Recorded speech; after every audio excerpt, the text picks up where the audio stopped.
about everything happening at the Faribault Parks and Recreation Department here in the fall and winter. The Buckham Bulletin is out. It's been out a little while. When did this come out, Paul? Middle of August. Comes out about the middle of August. It's ready basically to cover September, October, and November. So our next one will come out middle to late November for December, January, and February. So I posted a picture on our website promoting today's show that I took last week. Day after I talked to the young lads who are putting lights on all the trees in downtown Faribault.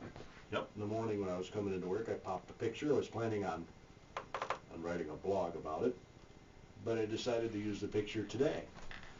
Great. And they are actually downtown. I passed them as I was coming down to the studio this morning here, and they're out putting more lights up again. They have not gotten all the way down Central Avenue yet. Oh, okay, so that's the only place they're going to be is along Central, or are they going to go down 4th Street? Nope, right now the plan is just to go down Central Avenue with them.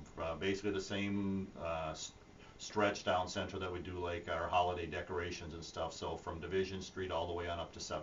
So my question is, these will be on year-round, will be on during Christmas decorating time, or? Correct. Instead of last year we put a few lights up around the downtown at the urging of the Main Street Committee, and this year these will be up year-round. Again, the Main Street Committee worked with the Chamber and with the City Council, and they've decided that they would like to have these lights up year-round. So we started putting them up last week. We actually started the week before with, we have to bring power from the top of the tall light poles, right. So it's a little bit more work than it looks like just to put the lights up. So they hopefully we'll wrap up getting the majority of those up today here. And fortunately we waited till now to do it because with the LED lights we should not have the problem with the lights burning out. We were pretty concerned when we started talking occasionally about this years ago before LEDs were pretty popular with the small strings, and now these should last a long time.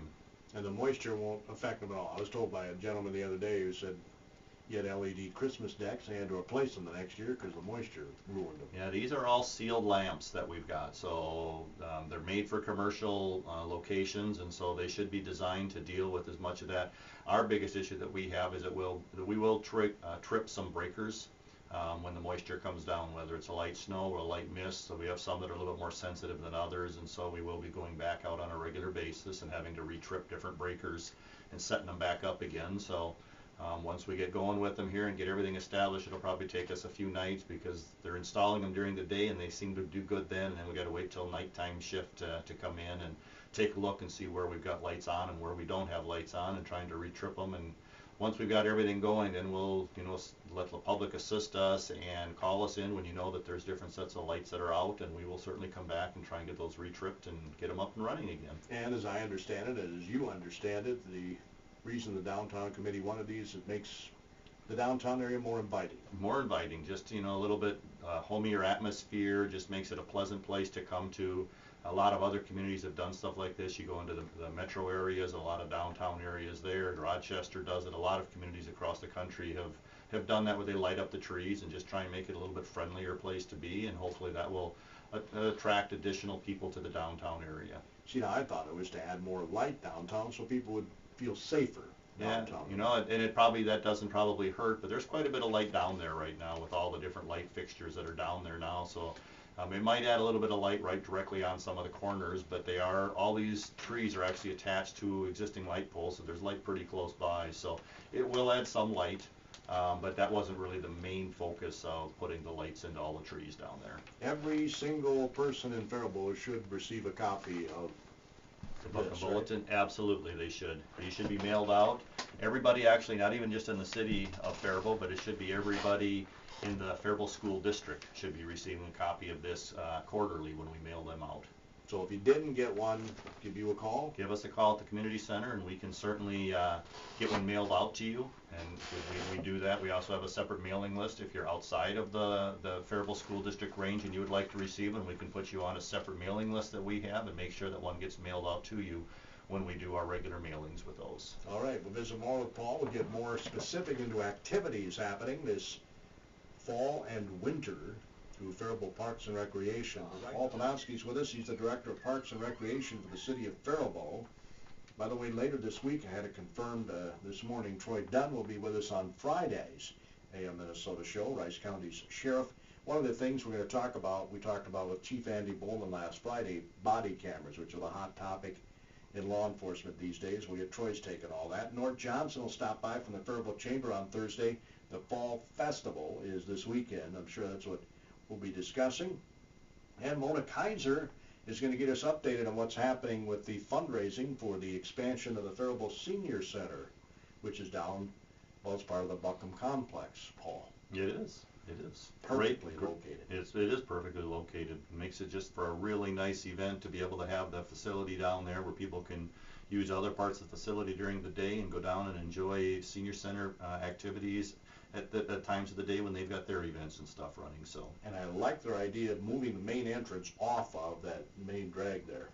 Turning it off of First Avenue right. there and swinging it around, and that should be really good. It should actually eliminate a lot of traffic issues and stuff on Division Street there, because there is a lot of traffic coming and going off of their entrance and stuff there, and it makes it very difficult because I think people are focused where their entrance is at ahead of them. There's a four-way stop sign ahead of them, plus the stoplights, and people aren't really looking for that entrance coming in where the senior center entrance is. So I think it'll make it a lot safer to have that moved down. Yeah, no question about it. And there'll be some parking at it too, right? Or yes, yep. There'll be more than double the amount of parking that's down there. So we will, where the couple of houses are at, we will be removing the remainder of those houses and putting their building on, and then the rest of that corner will become parking there then. So chances are, as Johnny Mathis would say, you won't have to use that lot across the street from the senior center if you're going to the senior center. That would be the hope. Is, there still may be some need there. We're still going to leave those parking lots over there where there's a large event, or if there's multiple events going on in the complex. I mean, there might be stuff going on right. at the senior center and at the community center and the library all at the same time, or if we have one of our large events like the hometown holiday that we do, then you might end up still needing to park over there. But if you come for the dining program, there should be plenty of parking and stuff right there on that side of the street without having to cross the street for regular routine items and stuff. Are we unique in having all of that on that one complex? Every department's a little bit different, and there are places that have their senior center connected to other rec facilities, but I would say it's fairly unique that we've got actually the library, the community center, and the senior center all connected together. Just think that works out so well. I think it does too. I mean, we have one complex that people of all ages can come to and enjoy, and when the weather's either hot or when the weather's really cold, you can come inside and get around in the building without having to go outside. No, you can have a swim in the morning, you can head on over to the library and do a little reading. And yep, and then head to the senior center and attend their different programs and their health functions that they've got, and have dinner. And what a great way to spend a day. I mean, Jim Warren, who recently passed away, there's a guy who was a religious swimmer. Yes, he was there every morning when he was capable, and he came in and right shortly after 5:30 in the morning when we get started with our open swims there, and he was there Monday through Friday all the time. We did miss him, the last couple of years here or so, but right. Yeah, he was been religious. I've been here almost 18 years now, and he was here almost every single day up till a couple of years ago. Yeah, I believe that, and one of the reasons I'm sure why he had a good long life. Yes, I believe so too. Getting some physical fitness in is really important, and the one thing about doing it at the community center is not only do you have the opportunity to do that, but there's a lot of others that are there, and it turns into a very nice social event too. You hear lots and lots of laughter throughout the building, in the locker rooms, out in the hallways, and it spreads down into the library and back to the senior center. It is what a great facility that way. And we're learning how important it is in your senior years to continue to exercise. Yep, you've got to keep going. There's no stopping just because you've reached retirement age or anything. You slow down a little bit. Yep. You maybe change your exercise routine. But you still need to get out and exercise, and you still need to socialize. It's very important, I think, as well as physical exercise, to have mental exercise, and a lot of the socialization can be some of the mental exercise out there. So you've got to get out there and see people and just have a good time. Yeah, that's why you have so many a great variety of programs that should fit anybody's interest. And if you don't have something, I know you've taken suggestions. That's how pickleball got started, right? Absolutely, pickleball. And now it's actually, we just added a third court at the community center when we redid our floors, and they're busy, and they're starting to look at changing some days around. We've got a state pickleball tournament actually coming to the city here later here in October. Late October, they're going to go out to the Armory where they can set up a few more courts. It's a bigger gym than what we've got. So yeah, it's been hugely successful, and we've also got a number of people that come in during the day when there's nothing else going on in the gym, like an open gym would be, and they actually set up the pickleball and play some extra games even in the afternoons and stuff. So if you've got a group of people interested in learning to play the game, we encourage you to come down. We've got a couple of times on Tuesday and Thursday mornings or Tuesday evenings that are regular group of people are there, but there's a lot of other times that there are people there as well too. This is a cross between badminton and tennis? Like ping pong and badminton. Oh, You know, ping you've got pong. yep, you've got a low net, so it's similar that way, but you know, you watch them out there and they're moving pretty fast still. You know, you've got a lot of people playing, and you can you can still have a great workout even though it seems like the ball doesn't move very fast. You still are moving around pretty good in there. But you're on a court. You are on a court. It's not a table. Correct. You're playing on the gym floor. And so you've got a net similar to a tennis net, but it's smaller. Your court is, I believe, 22 feet by 44 feet in length, so it's 22 by 22 on each side. And you're running back and forth pretty good in there to keep the ball in there. You do play with the wiffle ball, so that slows it down, so it's not super speedy, but it is still fast enough that by the time you've got to run that many feet, you're moving around pretty good in there. Oh, you can whip them, wiffle ball pretty good too. You absolutely can, and you take a paddle and give it a swing. You can move that wiffle ball really well. And the wiffle ball will do some weird things, I would guess. You can put spins on it and everything else, just like you can with any other ball out Like there. a tennis ball or anything. Yep. So, fun game. It's a fun game. People should come down, and if you You haven't, played it? I have, you know, playing with some of the people that are down there, but you need to come down. You need to just play the game, give it a try. If you enjoy it, just keep playing. We've got the courts there now, and we encourage people to come down and give it a try. Is the scoring like badminton or tennis or what?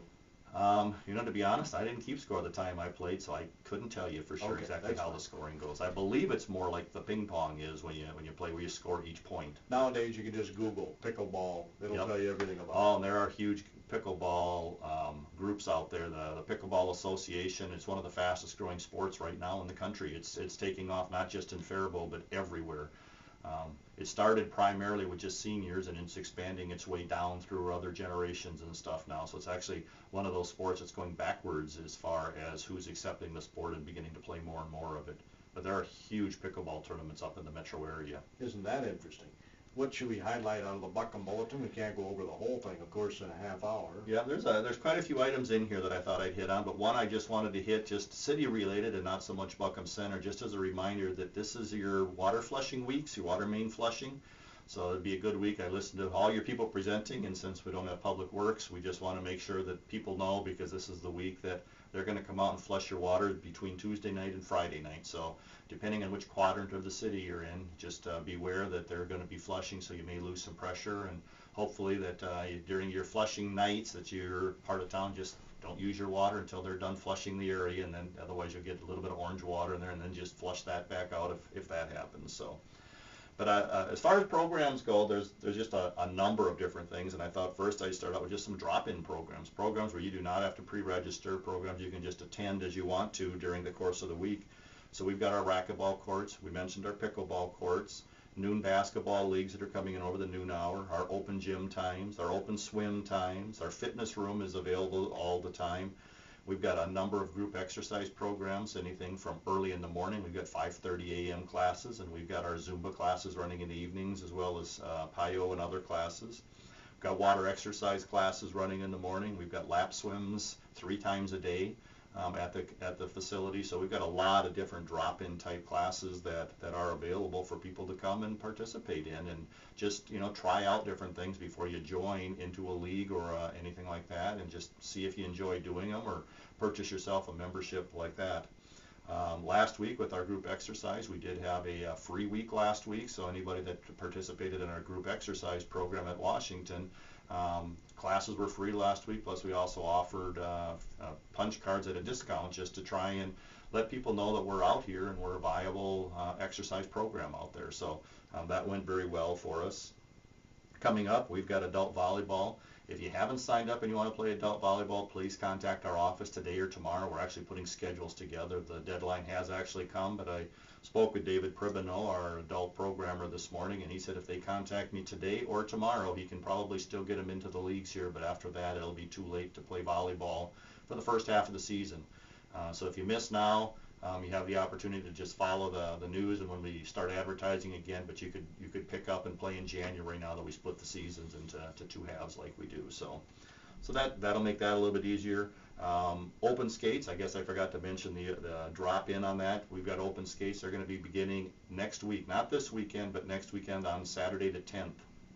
And so that's 12:30 to 3:30 on Saturdays and from 6 to 8:30 on Sunday nights out at the ice arena. So that's another great event. And then we've got ice skating lessons that we'll be working out with Shattuck out there. They actually do those at Shattuck, so we could use Shattuck instructors, and that's been very handy and stuff for us.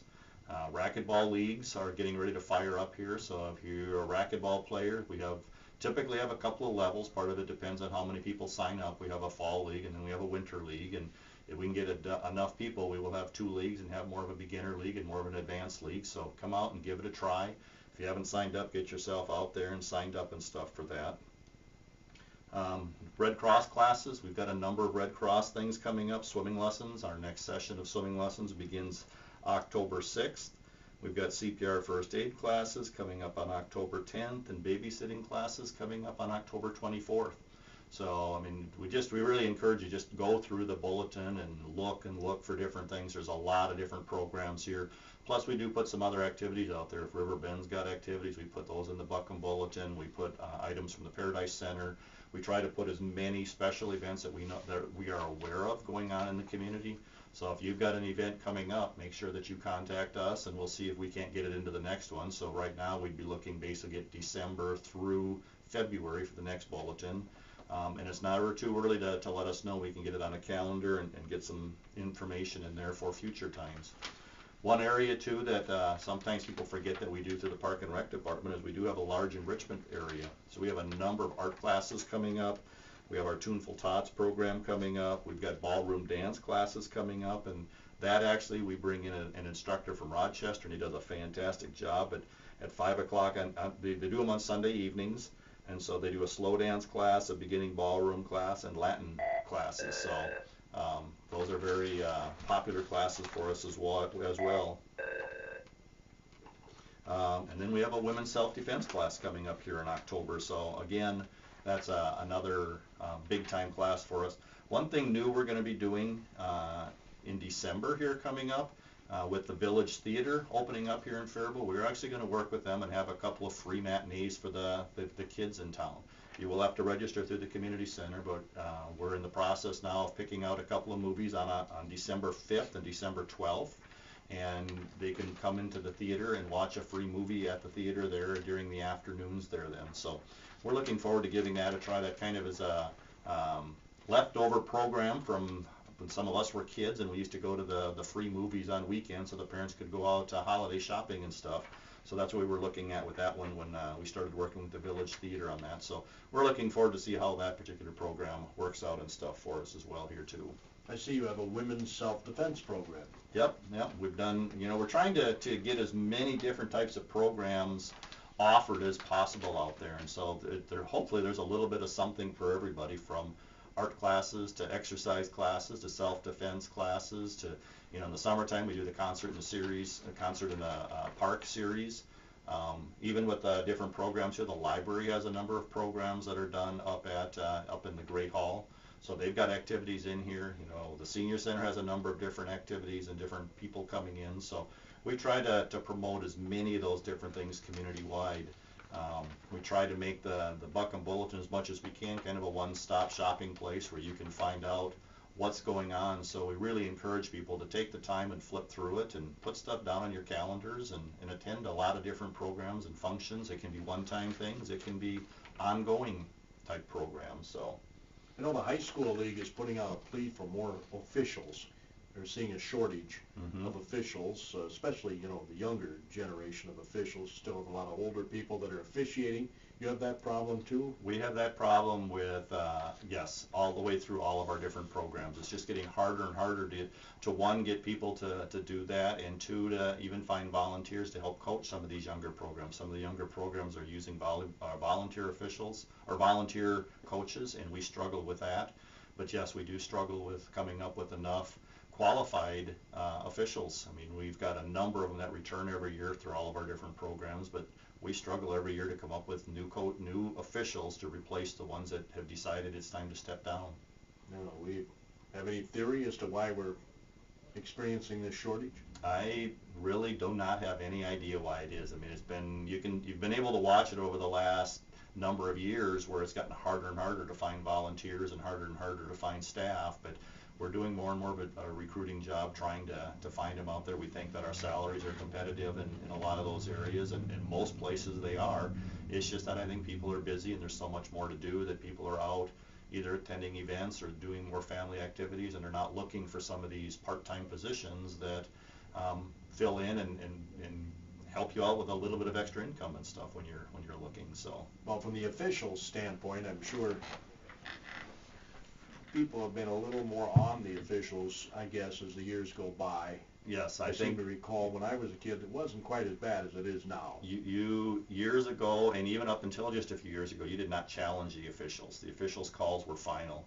And now you see all kinds of stuff. You saw the incidents with the Texas football where they attacked an official. Yeah. And, you know, we're seeing, even in our own programs, where people will turn around and start arguing with officials. And it's like, no, that's not the time or the place. There's a challenge process out there if you don't agree with their calls. But you have to remember that they are officials and they're doing the best job that they can out there. And if you're not happy with their calls, we invite you to become an official and find out what it's like to be on the other side, because it is not an easy transition. And they're not perfect. They're going to make a mistake. They're not perfect, and they are doing the best that they can. And we encourage, you know, people that are frustrated with them. You know, if you think you can increase or bring up the level of our program, we encourage you to come back in and apply to be an official in some of those areas there and give it a try, see if it works. And you mentioned that you're in need of coaches too in everything?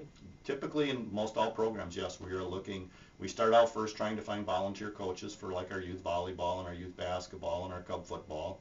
Fortunately, at least in the football area, we've still been able to get enough volunteers, but in the other areas, occasionally then we have to come in and have to pay somebody to be a coach if we can't get enough volunteers, and that just adds extra expense to programs, and we try not to incur if at all possible. And all of your high school varsity coaches are going to tell you it's essential to have good coaching when you're younger.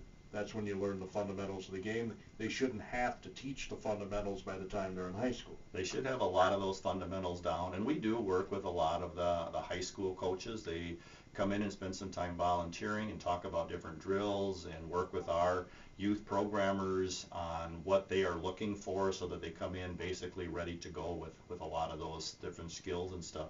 And I think it's important too in a lot of our programs we start out, and it's important that we teach the fundamentals and they have fun, so it's not always about playing the games. It's not always about winning a game. You know, we want to go out there and teach them these fundamentals, and we're struggling a little bit because we're seeing less kids in our programs, but with some of the traveling programs going out there now and starting at younger and younger ages where it's all about winning, I think we're discouraging some kids from learning the fundamentals of the game that may be a great player down the road, even if they don't have some of those skills right now. So, you know, we'd like to see people come back and give our programs a try, and if you don't want to do traveling, that should be just fine. Come in and learn the fundamentals, play the games, you know, have fun with the programs, and, you know, try out for the traveling programs at a later date. Did we hit everything there, Paul, that you wanted I think I've got everything that was on my list. I made a list of different things to kind of to hit on here, but I just really encourage people, you know, go through the Buck and Bull and kind of comb through it. There's a lot of information in here, even on all the different pages. I mean, we've got all kinds of stuff. We've got the special events. I know you mentioned that the Fall Festival is this weekend, and that was coming in. So Riverbend had theirs, I believe, Riverbend, but I think they also had their Ramble last week. Did. F-Town Brewery has their event on Saturday also to tie in with the Downtown Festival. I'm sure Nort will talk a little about that. And we've got the Crop Hunger Walk on Saturday. So we've got another big weekend here coming up. We've got a number of big events happening in town here on the weekend. So there's always stuff to do. And we try to get as many of those into the bulletin here as we can. Yeah. Well, I know it's won awards, right? It has. It's been a few years since we've applied for any, but we are an award-winning bulletin. We've won several state awards. We've won several national awards by being kind of an all one-stop shop type is the way that we promoted that, and it's been extremely successful for us.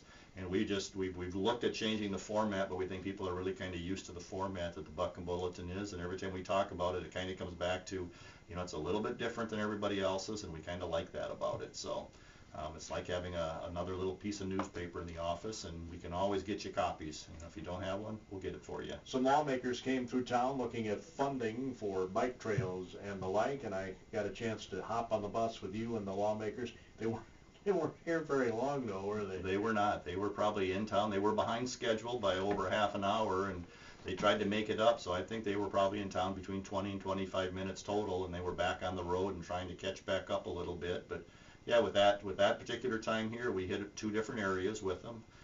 We hit them with the Milltowns Trail, trying to finish up the connection that comes from 17th Street down and connects at White Sands. And then we also talked about our Northern Links Trail, which comes out of North Alexander Park and goes under the railroad tracks and then over to Hewlett Avenue. I hope they remember that segment along Highway 3, because that sticks in my head.